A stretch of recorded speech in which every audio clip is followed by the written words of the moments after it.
श्री स्वामी समर्थ मंडळी, कशा आहात? आज आपण बनवूया एक वेगळी रेसिपी. त्याच्यासाठी लागणारं साहित्य: सोया चंक्स, किसलेला बटाटा, बेसन, हळद, मीठ, धनेपूड, आलं लसूण पेस्ट आणि लाल तिखट. हे सोया चंक्स मी मिक्सरमधून काढून घेतले.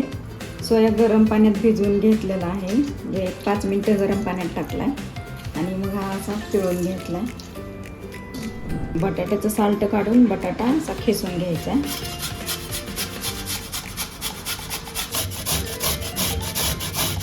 हे सोया चंक्स उकळत्या पाण्यातनं काढून घेतले, पिळून घेतले. आता आपण हे मिक्सरला लावूया. मिक्सरला बारीक करून घ्यायचे.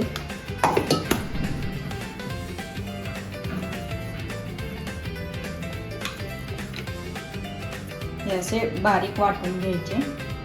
त्याच्यातनं आता हे बटाट्याचा किस घालायचा. हळद, धनेपूड, लाल तिखट, आलं लसूण पेस्ट आणि चवीपुरतं मीठ.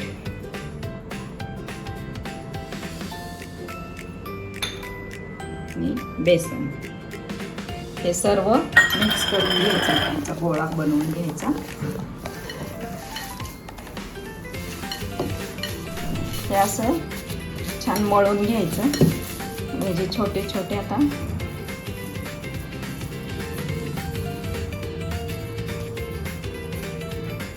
हे बनवून होतात. स्टिक खोचून घ्यायचे. असे मी 4-5 बनवून घेते. आता चांगलं तेल तापले. आता आपण हे त्याच्यात सोडूया.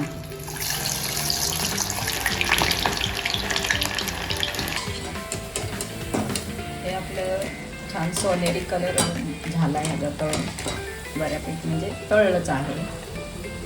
कुरकुरीत पण झालंय. छान आवाज यायला लागलाय. हे आहेत आपले तयार सोया कबाब. कशी वाटली माझी रेसिपी? लाईक करा, सबस्क्राईब करा.